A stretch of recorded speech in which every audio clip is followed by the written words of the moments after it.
Assalamu alaikum dear students, welcome back to my YouTube channel. Dear students, आज हम discuss करेंगे Christopher Marlowe की एक poem the passionate shepherd to his love, जो कि Christopher Marlowe की सबसे मशहूर पोएम्स में से एक है, को एनालाइज करेंगे डिटेल के साथ और साथ ही साथ उसकी थीम्स, उसकी लिटरेरी डिवाइसेस को भी पढ़ेंगे.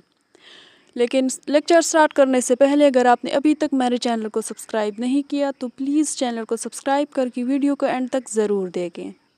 सो dear students, the passionate shepherd to his love एक पेस्टोरल पोएम है, यानी देहात की ज़िंदगी को आइडियलाइज करके पेश किया गया है. इस नज़म में एक शेपर्ड अपने महबूब के से इल्तिजा कर रहा है कि वो उसके साथ आकर रहे और बदले में वो उसे नेचर की हर खुशी और नेमत देने का वादा करता है.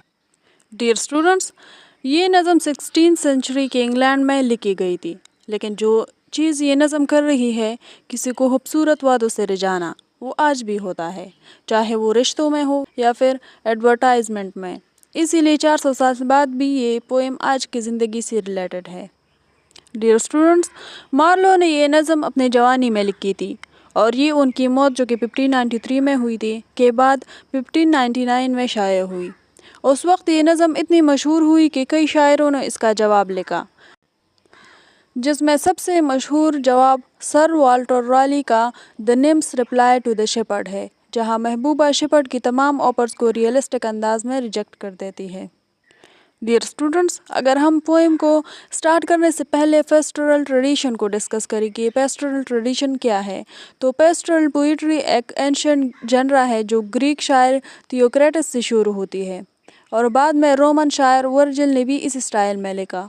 इस जनरा में सिटी की कॉम्प्लिकेशंस और स्ट्रेस से हटकर देहात की सादगी, सुकून और खूबसूरती को आइडियलाइज किया जाता है. मार्लो की नज़म में शेपर्ड एक जेंटलमैन की तरह दिखाया गया है. असल चरवाहे जैसे मेहनत और मुश्किलात इस नज़म में कहीं नज़र नहीं आती. वो अपने महबूबा को सिर्फ खुशियाँ और ऐशो इशरत का वादा करता है, काम या जद्दोजहद का जिक्र तक नहीं करता. यही इस नज़म की सबसे बड़ी खूबसूरती और सबसे बड़ी तनकीद दोनों है. डियर स्टूडेंट्स, अब स्टार्ट करते हैं इस पोएम की एनालिसिस को. तो सबसे पहला स्टैंजा है, come live with me and be my love and we will all the pleasures prove that valleys, groves, hills and fields, woods or steepy mountain yields. Dear students, इस poem का आगाज़ shepherd की सीधी और पुरखुलूस दावत से होता है. वो अपने महबूबा को इनवाइट करता है कि मेरे साथ आकर रहो और मेरे महबूबा बनो. ये पहला मिसरा नज़म का रिफ्रेन बन जाता है, यानी बार बार दोहराए जाने वाला जुमला.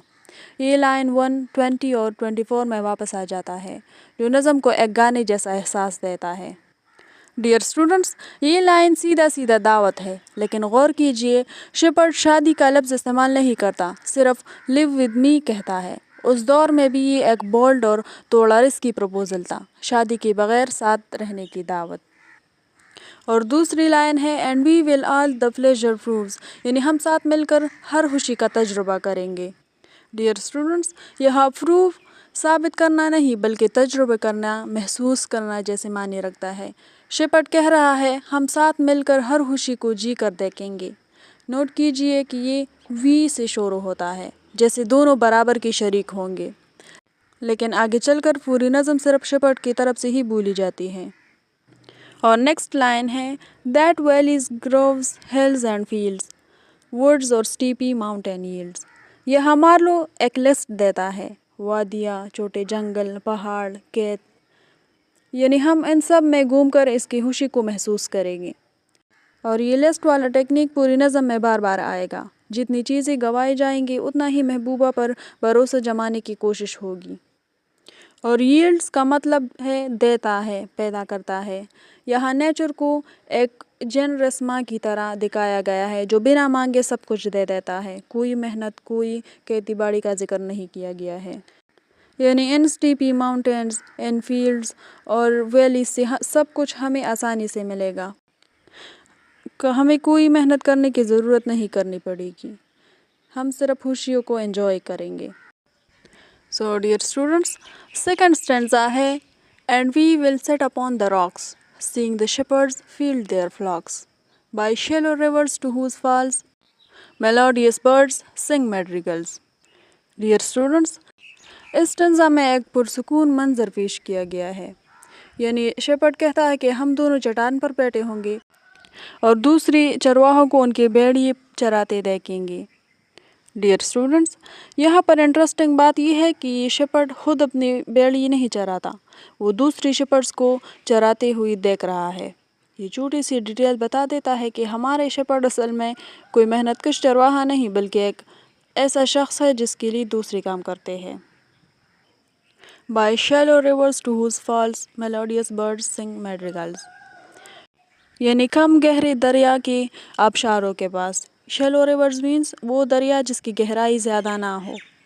Melodious birds sing madrigals.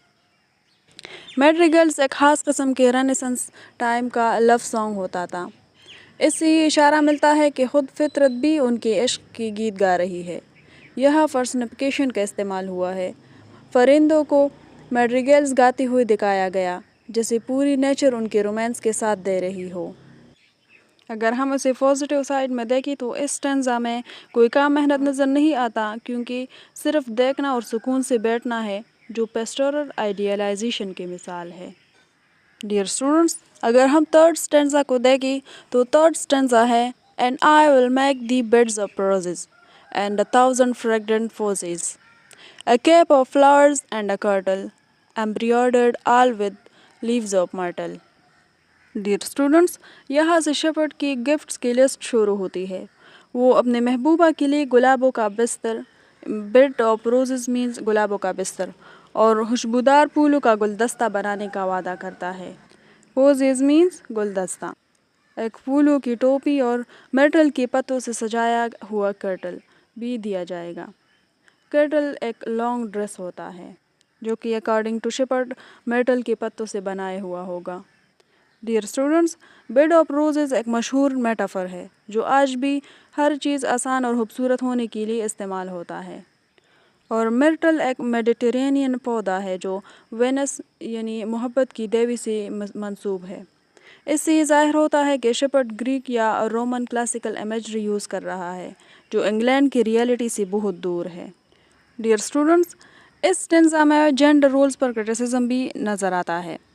اب تک وی یعنی ہم کا استعمال ہوتا تھا، اب آئی ول میک دی میں تمہیں بناؤں گا ہو جاتا ہے۔ یہاں شیپرڈ خود کو ایکٹیو گیور اور محبوبہ کو پیسو ریسیور بنا دیتا ہے۔ یہ شفٹ بہت امپورٹنٹ ہے اگر آپ جینڈر رولز پر بات کرنا چاہتے ہیں تو۔ ڈیئر اسٹوڈنٹس، 1,000 fragrant poesy، یہاں 1,000 ایک ایگزیجریشن ہے۔ اتنی زیادہ خوبصورت پھولوں کی تعداد کا وعدہ کرنا شیپرڈ کی پرسویسو اسٹریٹجی کا حصہ ہے، یعنی جتنا زیادہ اتنا امپریسو۔ سو ڈیئر اسٹوڈنٹس، یہ تھی اس پوئم کی 3 اسٹینزاز۔ نیکسٹ لیکچر میں ہم باقی 3 اسٹینزاز کو ڈیپلی انالائز اینڈ ایکسپلین کریں گے۔ اگر آپ کو یہ ویڈیو پسند آئی ہو تو پلیز ویڈیو کو لائک، شیئر اینڈ چینل کو سبسکرائب ضرور کریں۔ Thanks for watching. اللہ حافظ۔